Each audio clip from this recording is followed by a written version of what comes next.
following podcast is brought to you by patreon.com/WrestleMedia.ca. Like what you hear? Want more of it ad-free, uncensored, and earlier? Sign up today at patreon.com/WrestleMedia.ca and start getting more for as little as $2 a month. Time circuits on. Going back. Uploading hosts. Obtaining data on the best and worst of professional wrestling. Synchronizing hosts. Welcome to Wrestling with History. Welcome to Wrestling with History. I'm at Adam Conta. I'm very happy today to be presenting to you a special edition of our show. You may have heard last week me talking about Cottage Country Comic Con, where WrestleMedia was in attendance, and man, we had a good time. It was such a blast. And of course, the big highlight of the day for me was Greg the Hammer Valentine. I got to meet him. I got him to sign a few things, which was very exciting. And one of the things that he did was a Q&A session where fans like myself and others got to ask questions of the WWE Hall of Famer. And we're going to play that Q&A session for you in its entirety if you are one of our patrons. If you're listening to this for free on WrestleMedia.ca, first of all, thank you very much. And secondly, if you want to hear more, you can do so by signing up at our Patreon at patreon.com/WrestleMedia.ca. You may be asking yourself, what's the benefit of me signing up for this? And how much is it going to cost me? Well, we have different tiers. So if you're paying $2 or more, that's your way of just tipping your hat and saying, good job, keep up the good work. We've also got a $5 tier, which will get you access to episodes like this 2 days early than the public. At our $10 tier, you get a little bit more. For example, if you're at the $10 tier and you're listening to this podcast, well, you'll get the full Greg the Hammer Valentine Q&A session. And if you're at our main event level, well, you can get all of that plus no ads. If you heard a commercial at the beginning of this episode, and you're going to hear one a little bit later on, and you don't want those anymore, sign up at the $20 tier. Plus, you'll get a bunch of other extras, like episodes of shows that only exist for that main event tier, like our Quick Picks, our Watch Along Wednesday series, and a whole lot more. Shout out on the show of your choice, piece of WrestleMedia merchandise, and a whole lot more. Just check that out. Maybe you want to be an advertiser for WrestleMedia. Well, that's fine. We have tiers for that on our Patreon as well. You can do the advertiser 15, 30, or 60, and those all correlate to the length of ad that you want to get. One of our friends, Kevin Williams, is actually advertising on our shows right now about his charity work. So go and check his stuff out. You can hear his commercials at the beginning of The Lasting Mark episodes, Women Crush Wrestling episodes, and Ropes to Reels episodes. But we're not here to talk about those shows. We're here to talk about Wrestling with History. Now, next week, Jesse has something very special planned. I will be away. I can't wait to hear him talk about what's happening in the world of pro wrestling. But I thought that since both our free listeners and our patron listeners are going to be hearing this, I wanted to give you a little piece of wrestling history since, this is Wrestling with History. We tend to talk about that sort of stuff. And on this day, May 30th, if you're listening to us for free, and of course, May the 28th, if you're listening to us via Patreon, there was some interesting stuff that happened, but there is one particular event that I want to talk about because it has to do with our subject today, and that's Greg the Hammer Valentine. It wasn't a good day for Greg Valentine on this day 38 years ago today. Greg the Hammer Valentine lost the NWA Television Championship to a man known as Sweet Ebony Diamond, which is, by the way, pretty sweet name if you ask me. You probably better know him as Rocky Johnson, the guy who would later go on to sire the most electrifying man in sports entertainment today, The Rock. That went down in Charlotte, North Carolina. Now, we didn't get to talk to Greg about that, but we did get to talk about some of his more famous matches, including his dog collar contest with Rowdy Roddy Piper, him teaming up with the Honky Tonk Man to be a part of Rhythm and Blues, and a whole lot more. And we're going to get to that Q&A session in just a moment. But I do want to remind you, if you haven't yet visited WrestleMedia.ca, please do so. And from there, connect with us via social media. We're on Facebook, we're on Twitter, and we're on Instagram, all at WrestleMedia.ca. Just like our website. Pretty easy to remember. Of course, if you wanted to talk to us in person, we're going to be on tour, starting with our big event happening June 15th. we are going to be a part of Chinlock Wrestling's Legends Convention and House of Hardcore co-promoted event Saturday, June 15th, Kingston, Ontario at the Leon Center. Tickets are still available, but I don't think that's going to stay that way very long. So please go out of your way to get yourself a package. You are not going to regret this. Let's go through the names of some of these legends that are going to be there. Bret the Hitman Hart. You just saw him introduce the new AEW World Championship on Saturday night. He's going to be there along with the Innovator of Violence, Tommy Dreamer, and Badass Billy Gunn, Mr. Ass, WWE Hall of Famer, both of whom you probably saw at AEW this past Saturday as well. Mark Henry, Hall of Famer, World Champion, is going to be there, as well as Swoggle, the man formerly known as Hornswoggle. Fred Ottman, who you probably remember best as either Tugboat Typhoon or the Shockmaster. I'm actually really looking forward to meeting him because he's a certified legend, and I'm sure he's got some great stories. Speaking of guys with stories, Jimmy Hart is going to be there. I think everybody's sleeping on Jimmy, and that's not fair because Jimmy Hart, I think, has got one of the best minds for the business, and he's a great character. I love Jimmy. And speaking of Jimmy's, Jimmy Corderas is going to be their legendary WWE referee. I'm sure I'm missing somebody just because there's so many people. And that's just the Legends Convention. You know, in the evening, you've got the House of Hardcore show. Willie Mack defending the House of Hardcore Championship against Sami Callihan, the Draw. That's going to be a wild match. I can't wait to see that. We've got a 4-way contest for the Chinlock Wrestling Heavyweight Championship. Jesse Mack taking on Madison Rain, who was a guest recently on one of our other programs, Women Crush Wrestling, as well as Addie Starr and Beautiful Bia. You don't want to miss that one. Women's wrestling is alive and well, and it will be bringing the house down Saturday, June 15th in Kingston. Of course, the Chinlock Rumble is going to be there. We're going to be crowning the first ever Cale Murphy Memorial Champion. There's a whole lot there, and it's all very, very reasonably priced and for charity. It's all going to help Youth Division Kingston, which is a great, great cause. Go and check them out. They're on Facebook right now, or you can visit chinlockwrestling.com. June 29th, we're going to be heading to Renfrew, Ontario for live pro wrestling presented by Queen Street Entertainment. Tickets are on sale right now. General admissions, just $15. VIP is $20. You get family packs of 4 for just $40. You're going to see the lights of Cecil Nix, Addie Starr, Shane Saber, Tabernacle Team, the NBA, that's Michael Von Payton and Raheem Ali, and a whole lot more. You know, a couple of those guys, some friends of theirs recently made an appearance on Saturday. I don't know what to call them yet because nobody knows what they're being called yet. But, you know, this is where the talent starts, ladies and gentlemen. So come and check us out while we're going to be there. Of course, we also have a newsletter we want you to check out. We give away a free newsletter every Saturday morning. Sign up right now. You can click the link over at WrestleMedia.ca, and you're going to get all the updates and news that you need to know for the WrestleMedia revolution, and it's 100% free. Now, remember when I said, you know, you want to get your tickets to that Chinlock show? Well, guess what? We have a contest that is exclusive to those who have signed up for our newsletter. So please go and check that out right now and get in on it because you don't want to miss this opportunity to win a pair of floor seats to what I imagine will be one of the biggest shows of the summer. Okay, I've prattled on long enough here. I've shilled, I've pushed our shows, and I've pushed our merchandise and our Patreon, and I thank you for sitting through that. We really appreciate it. On to the show, our question and answer with Greg the Hammer Valentine. Enjoy. Story house, and I always thought it looked like the Munsters house. But they called it the dungeon because it was in the basement, and he had an old nasty mat, and that's where I first started training with Stu Hart, the legend Stu Hart. Now, are the stories about the dungeon as real as your experience? Well, I heard he broke arms, tore muscles. He didn't do any of that stuff with me. He handled me with kid gloves because he knew Johnny Valentine, but actually Johnny Valentine probably would have been glad if he hurt me. Because, you know, that's his sense of humor.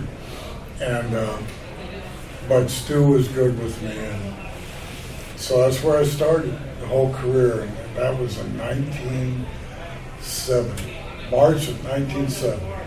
So Stampede Wrestling, is that where you started your career? My first match, yeah, was against Angelo Mosca. He's from Canada here, Hamilton, famous football player. King Kong Mosca, and I had my first match, officially my first pro wrestling match, not a workout, in front of a crowd at the Calgary Stampede auditorium, and I lasted about 4 minutes. So, how do you get to the WWE? Like, how does that, or WWF at that time? How does that come about? Well, it took a while to get there. I started in 1970, so 1979 is when I first went to WWF. I like to call it WWF because E is kind of hard for me to say. E. WWF sounds more masculine, more rough. Okay?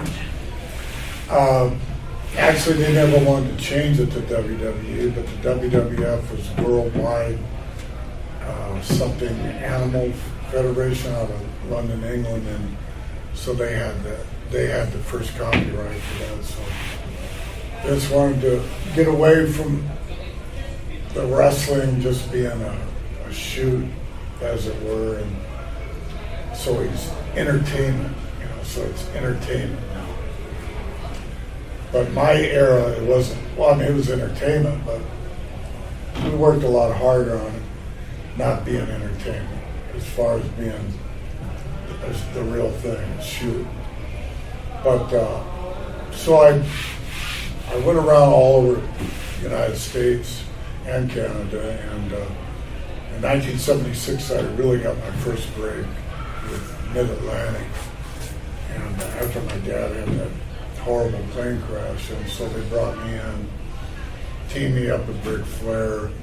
So that was 1976. So Mid-Atlantic was on fire. You had Wahoo McDaniel, Blackjack Mulligan, Ricky Steamboat, and it was a great territory.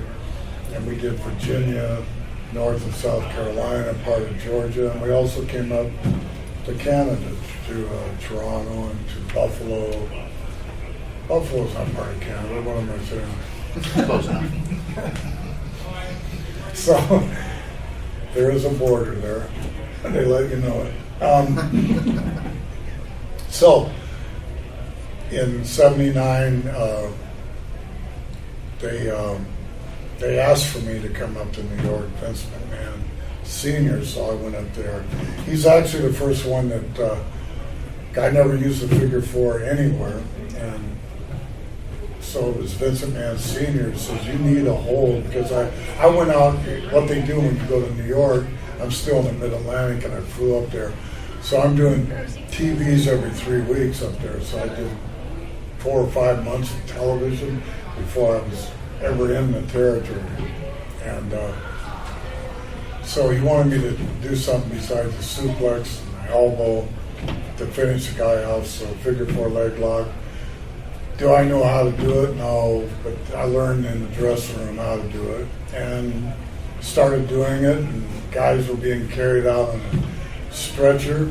He knew how to get a wrestler over and get a wrestler hated, and figure 4 leg lock was a big deal for me, so it was great. So 1979, that's WWF. And I stayed in WWF till '94, so a long time. Do you have a favorite rivalry or a favorite match that you could talk about? Well, I enjoyed my matches with Tito. I didn't even have to talk to Tito. It was just like, he was a little bit greener than I was. I was been in the business a lot longer. I enjoyed all my feuds, but Tito was probably the easiest because I didn't have to say nothing to him. He had that, I beat him down, and he had that fire. So when he made a comeback, it was just, wow, it was just explode. And he knew how to do it. But I enjoyed working with Bob Backlund. I enjoyed working with Pedro Morales. Chief Jay Strongbow was a night off. I did a thing where I broke his leg, like I did with Wahoo. And easiest matches in the world, and we sold out everywhere we went. just because they loved Chief Jay and they hated me. So a lot of good memories, a lot of good years. I got to mention Rugged Ronnie Garvin. He was one of my favorite opponents because I could beat on him as hard as I wanted to, and he could beat on me as hard as he wanted to, and we did something that nobody else was doing. We were selling believability because those chops and everything, they hurt. So, yeah, but we enjoyed it. I enjoyed pain. Not too much anymore. Now, the only pain I have is in my ass from sitting on airplanes, flying, because I live in Las Vegas, and all my work is on the East Coast. So how did that happen? Did you say? Because I used to live in Florida. But my wife, who's the boss of the family, said, we're moving to Las Vegas. So, but I'm starting to get some work out there now. Because, I mean, after all, second biggest city in the world, or United States, of Los Angeles is right there. But you know, they don't have as much as or fanatic wrestling fans as New York City or the East Coast. So, but I'm starting to get other stuff. They don't have wrestling conventions out there. I mean, Los Angeles, why wouldn't you have a wrestling convention out there? And but they're starting to get a little more. So I'm pushing on it. So you mentioned something there about how in your time that they were selling the believability and there was more of a shoot. Do you find it, I guess, hard to watch the wrestling today because it's maybe more about the entertainment side than it is? Well, a couple of years ago, I couldn't watch it at all, or maybe 3 or 4 years. I don't know how long, but I didn't like the product because there was too much talking, and I hate the interviews in the ring. I hate that concept, but I understand sometimes it's appropriate to do it that way. But the wrestling part, I wasn't too happy with. I hate all that running, Mexican style wrestling. But now, I've watched it lately. It seems like it's getting better, or maybe I'm imagining. I don't know. It's better to watch because it seems that they're trying to get more. Is there a word, realism? Is that a word? It seems more authentic or more real. And so instead of sitting and watching it and throwing up, I'll watch it for a while. I don't like all the girl wrestling, though, but even though some of the girl wrestlers are better than the boy wrestlers or men wrestlers, you better watch out, they'll take your job. But I don't like girl wrestling. I'm not a fan of the martial art girl wrestling. I hate to see women beating each other up. Women are supposed to be feminine, elegant. I like watching girl tennis and girl swimming and girl softball. That's where they should stay. So I guess a big honor in your career was the Hall of Fame. Can you talk a bit about that? Yeah. I've been out of the WWF for a while, or WWE. See, I left in '94, so I got a call from Vince about 4 months before that happened. So it was at WrestleMedia 20. And he said he was going to do a big Hall of Fame thing. He put 10 guys in, 9 others besides me that time. So it was a great honor, and it was well deserved. I'm not blowing my own horn here, but I mean I deserved it, and everybody else on the stage there. I think everybody that's in the Hall of Fame deserves it. I mean, anybody that does 20 years or better on the grind and all that kind of thing deserves it. And, I'm not going to say one guy doesn't deserve it more than the others. Okay, so I guess, one of the things that, and I've done a couple of these with other wrestlers, sometimes there's the stories on the road, sometimes there's a funny one that they like to recant. Do you have any funny story on the road that you can share with everybody? Well, a lot of mine are X-rated. So, I'll tell you one about my dad and Ric Flair, though. Before my dad had that horrible accident, so Johnny Valentine was the #1 bad ass in the Mid-Atlantic NWA area. And Ric Flair was kind of his protege, his student. And so they did a lot of tag team matches together. So they were driving from Raleigh, North Carolina back to Charlotte, where everybody lived, in Charlotte. And my dad, they were drinking beer, and my dad would not stop to let Rick take a pee on the side of the road. And he's, please stop, please stop. And he'd be slamming on his brakes. Rick's like, ready to pee his pants. So Raleigh, North Carolina is north of Charlotte, and we never took the freeway because it went way over like that. So we always took 49s or some other road. But they were all 2-lane roads. And so sparsely populated, a lot of country road there. And so finally my dad stopped. He said, okay, get out. And then he drove off and left him. So Ric Flair's out there with that, this back when he had a lot of hair. And that frizzy blonde hair. He finally got a ride pretty quick. That's a funny story. It's clean enough.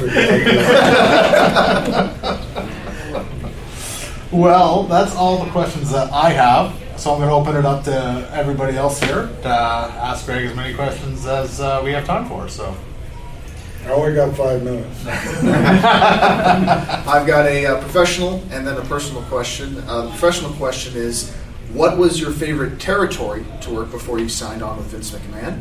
And the personal question is, what's your favorite casino to go hang out in when you're in Vegas? Well, my favorite casino was Caesars, because my wife won $6,000 the other day. I don't gamble, but I love the sports book, and I love to bet baseball and basketball and football. So I love that. And I win. I got a pretty good. Baseball's a little tricky this time of year. Just don't bet on the Jays. Yeah, I don't bet against them. Yeah, there you go. The only problem with baseball is the odds, At least on basketball and football, they give you the spread, so it's easier. Anyway, what was the other question? About your favorite territories to work in before you signed with WWF. Okay, Florida, #1, because there's a lot of hot women down there.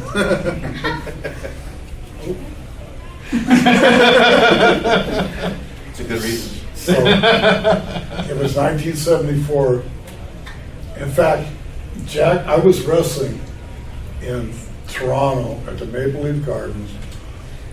The only reason I got there is because my dad talked Jack, I was still pretty green, so he talked Jack Tunney into bringing me in on a card that he was main eventing against somebody. And so I got to wrestle at Maple Leaf. It was like 1973, the end of it. And I was working Buffalo a lot, Cleveland in that area, and I met Jack Briscoe, who was the world champion at the time, and he asked me if I'd like to come to Florida. And I said, are you kidding me? I'd love it. So I went to Florida, loved it, and I loved the pretty girls and the beaches.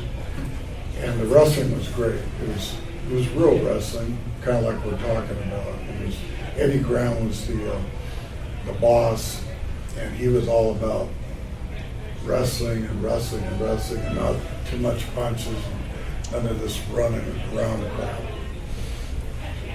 very, very taught me a lot. And my next second favorite was Mid-Atlantic. Basically the same thing. And I became Flair's partner. And I got my first divorce.